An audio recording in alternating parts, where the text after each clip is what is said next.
Halo teman-teman, jumpa lagi bersama saya Ruby Herman di program Rahasia Investasi Sukses. Nah, kali ini saya sedang berada di Alfamart. Dan kali ini saya sedang berada bersama Bapak Tommy Sugianto. Beliau adalah Franchise Marketing GM dari Alfamart. Halo Pak. Salam.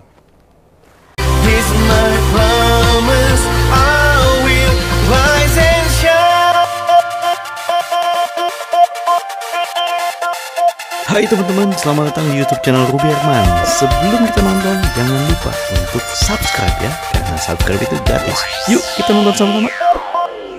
Thank you Halo, Pak. apa kabar?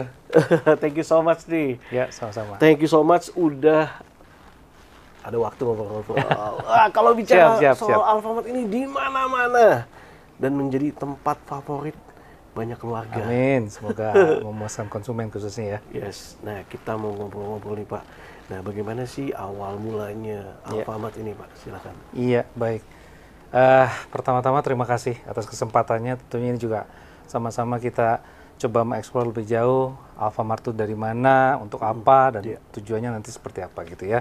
Jadi kalau bicara sejarah, kita bicaranya adalah kembali ke tahun 1999, di mana pertama kali kita mendirikan, dulu kalau lebih kenal atau belum sekelas Alfamart itu orang familiar dengan Alfa Minimart. Oh, Alfa Minimart. Jadi brandnya dulu bukan Alfamart tapi Alfa Minimart. Toko pertama kami itu di Beringin, Tangerang. Cikal bakal Alfamart, seterusnya sampai sekarang mungkin udah belasan ribu. Ya, belasan ribu. Nah, dari sana terusnya tentunya terus berkembang seiring dengan permintaan atau demand konsumen juga dilirik, karena jenis minimarket ini compact, cepat, bisa menyesuaikan kebutuhan konsumen juga, dan kita harapannya memang bisa deliver apa kebutuhan konsumen sehingga kita hadir lebih dekat dengan masyarakat. Lebih dekat dengan masyarakat. Yes. Wah. Tadi Bapak bilang belasan ribu. Persisnya kurang lebih berapa nih Pak? Wah, di Indonesia Pak ya? Ya, kalau tepat mungkin agak sulit karena kalau saya boleh kutip founder kami, hitungannya kalau saya lihat jam hari ini mungkin berapa jam kemudian mungkin nambah lagi gitu ya. Jadi sampai saat ini kurang lebih sudah ada berkitar 17.000. 17.000. Wow. Ya, di mana memang terbagi atas 25% sampai 26% itu dimiliki oleh masyarakat luas atau konsep yang dikenal adalah franchise. Sedangkan sisanya adalah dimiliki oleh company owned. Oh. Sistem franchise-nya seperti apa nih Pak? Biar masyarakat luas juga mungkin makin banyak yang tahu. Seperti apa sih Pak? Baik. Jadi sistem franchise-nya yang kita tawarkan tentunya sistem dan merek. Ya, jadi selain itu tentunya kemudahan, di mana yang kita tawarkan kemudahan ini adalah bagaimana si mitra ini dimudahkan dengan sistem, terus nama besar kami yang sudah tersebar luas, kemudian dengan syarat yang tentunya tidak ribet-ribet, memiliki tempat, modal. Selebihnya nanti kami akan bantu progres mulai dari survei, kelayakan bisnis, perizinan, sampai nanti tokonya beroperasional. Tidak berhenti sampai sana, nanti pun kami akan bantu secara operasionalnya. Apa itu operasionalnya? Mulai dari rekrut karyawan, mulai dari promosi, penyediaan stok barang dan sebagainya, replacement produk, apapun itu semua yang kita siapkan. Oh. Tetapi bukan berarti toko ini toko kami. Jelas ini tokonya mitra, gitu ya. Tapi semua yang kelola adalah kami. Itu lebih benefitnya. Berarti kalau nggak ada background ngurus minimarket, nggak bisa ya? No problem. No problem ya? Yes. Karena sistem dari Alfamart ini ya? Betul, jadi nanti kami yang bantu kelola. Tapi bukan berarti tidak ada fungsi pengawasan.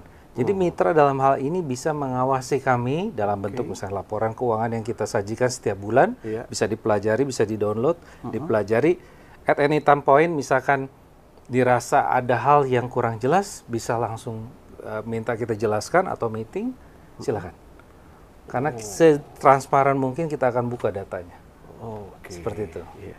Nah, kalau dilihat kan Alfamart ini kayaknya ada berapa tipe-tipe ya Pak? Baik. Mungkin apa aja nih Pak tipe-tipenya? Ya, tipe ini memang menyesuaikan dengan di mana Alfamart itu berdiri.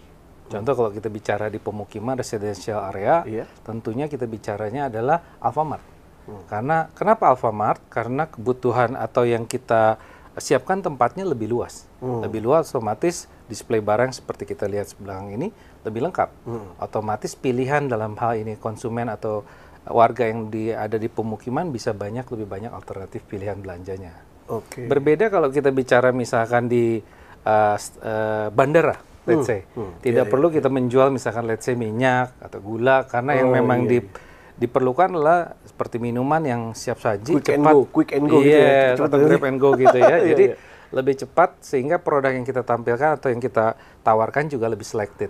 Nah, konsep pertama Alfamart, konsep kedua kita bicaranya Alfa Express. Alfa Express. Gitu ya. Kalau mungkin teman-teman ada lagi di luar sana yang mengenal Alfamidi, itu sister company kami. Oh, sister company. Betul. Itu lebih gede lagi banyak. Lebih besar lagi. Tentunya kapasitas untuk penawaran produknya lebih banyak lagi. Tentunya masing-masing dari merek ini punya targeted market tersendiri. Oh, kurang lebih seperti itu. Tapi kalau yang Alfamart sendiri cuma satu tipikal gitu Pak? Atau ada yang 2 ruko, 3 ruko atau gimana tuh Pak? Baik, untuk Alfamart sendiri tipenya bicaranya ada beberapa tipe. Ya, menyesuaikan dengan luasan space itu berada. Tapi idealnya kami membutuhkan sekitar 2 sampai 3 ruko kalau bicara ruko. Kalau tanah kosong ya berkisar 250 meter square. Dengan dimensi misalkan sekitar 15 kali, let's say 15 atau 15 kali 20. Itu yang ideal. Ideal itu. Ya, tapi memang ada beberapa tempat yang let's say misalkan di area kampus, ya, yang tempatnya mungkin tidak perlu space-nya besar, contoh apartemen juga yang mungkin membutuhkan hanya 60 meter square, itu pun bisa. Bisa, iya. Jadi menyesuaikan captive marketnya ada di mana. Lebih seperti itu. Nah, kalau gitu investasinya beda-beda atau gimana tuh Pak? Ya, kurang lebih investasinya akan berbeda. Karena apa? Tentunya dengan luasan yang lebih besar, investasinya akan lebih besar. Kenapa? Semua investasi itu kembali dalam bentuk aset pendukung. Seperti pembelian rak, komputer, AC, genset, dan sebagainya. Semakin luas, rak yang ditawarkan atau yang di-display akan lebih banyak. Tentunya harapannya kembali lagi dengan space lebih luas, alternatif produknya lebih banyak, ya kembali hasil penjualannya lebih besar. Nah, tadi kan bicara soal investasinya nih Pak. Mungkin boleh di-spill kali bahasa sekarang. Baik. Baik. Jadi untuk bergabung dengan kami kurang lebih investasi yang dibutuhkan berkisar di saya bicara pada umumnya saja. Jadi sekitar 400 sampai 500 juta di luar properti. Di luar tempat. Di luar tempat. Kenapa demikian? Karena banyak jenis properti di luar sana yang mungkin bentuknya bisa tanah kosong, ada ruko, tentunya bervariasi. Nah, kembali lagi investasi ini untuk apa saja? Seperti tadi saya sampaikan, untuk pembelian rak, komputer, AC, genset. Jadi kembali dalam bentuk aset. Tidak hanya disetor kepada kami, tidak jelas tunjukannya kepada kami, tidak. Jadi kita belikan aset, kita pertanggungjawabkan kembali investasi yang disetorkan. Tuh, jadi hanya 400-an. Udah punya bisnis franchise Alfamart. Nah, ini jadi nggak terlalu mahal di atas 1 M dan lain-lain. Kalau sewa boleh nggak sih Pak? Maksudnya sewa propertinya itu? Ya, ada beberapa space lokasi yang ujungnya memang harus sewa. Contoh, kalau bicaranya misalkan di rest area. Tentunya tempatnya dimiliki biasanya oleh pengelola rest area. Otomatis harus sewa. Semua kembali lagi dengan visibility-nya. Nanti kita hasil surveinya menentukan apakah suatu potensi ini layak atau tidak. Kalau layak, kalau dengan dimasukkan investasi seperti sewa, pembelian aset dan sebagainya, apakah cukup visible? Kembali lagi, jadi sebelum mitra ini bicaranya untuk memulai suatu bisnis, kita siapkan segala sesuatunya mulai dari survei, pembuatan visibility study, kita jelaskan juga draft perjanjian kerjasamanya, sampai paham, mengerti, sama-sama clear, baru kita lanjut untuk sama-sama pembukaan tokonya. Ya tadi ada prosesnya dulu ya Pak? Ada prosesnya. Nah, selama proses itu syaratnya gimana Pak? Booking dulu atau gimana? Ya, tentunya kembali seperti di awal harus memiliki lokasi. Memiliki lokasi. Ya, memiliki lokasi, tentunya setelah lokasi ada dengan luasan dimensi yang kita tentukan, harapannya dari sana kita bisa diberikan kami untuk lakukan survei.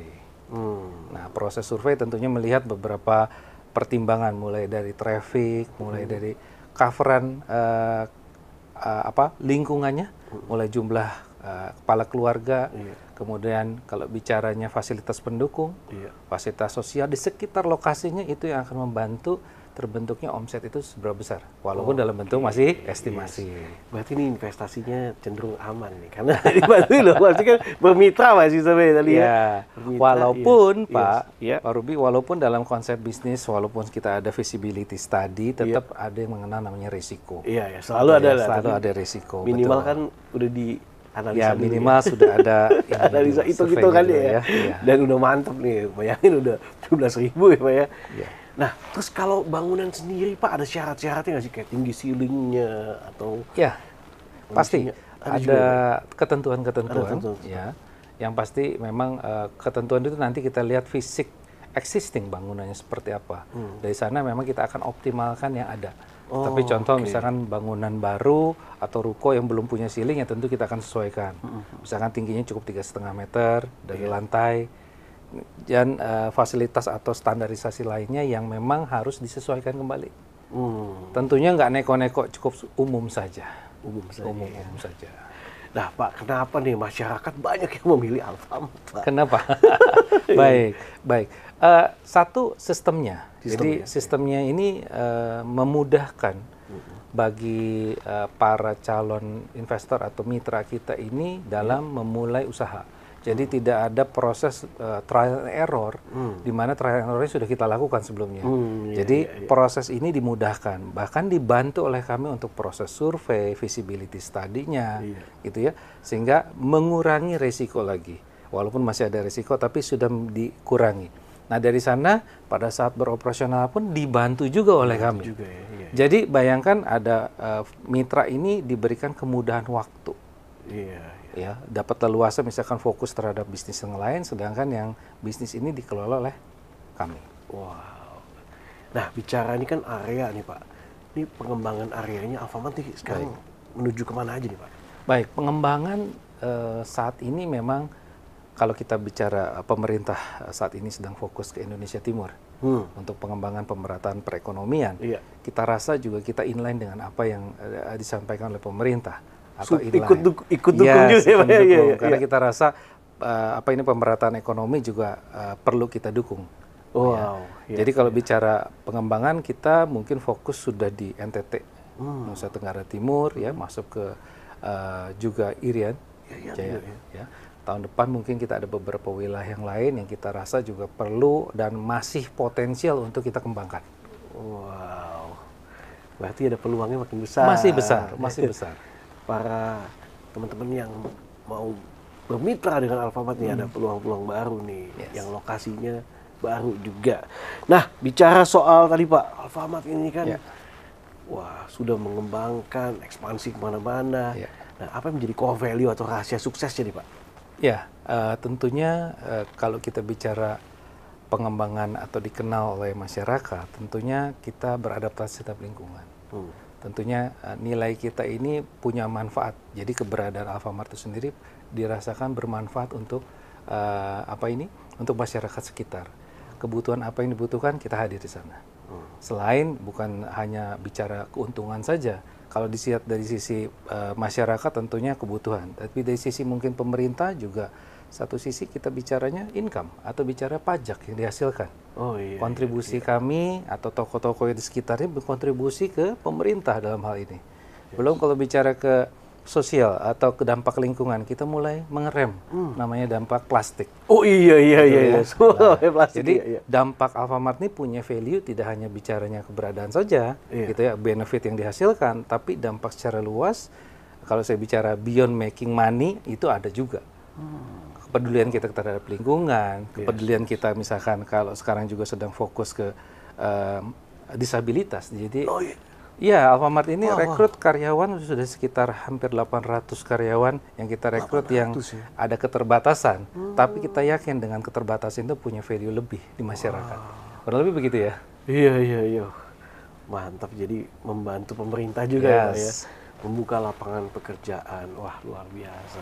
Pak, thank you banget nih Pak udah ngobrol-ngobrol sharing tentang Alfamart. Nah, mungkin buat teman-teman yang nanti penasaran boleh Pak nanti kita kasih kontak ya Pak. Monggo, silakan. Siapa tahu mau invest ya. Mau mengembangkan bisnis, membuka Alfamart mungkin di daerah Anda. Nah, nanti saya tulis di description.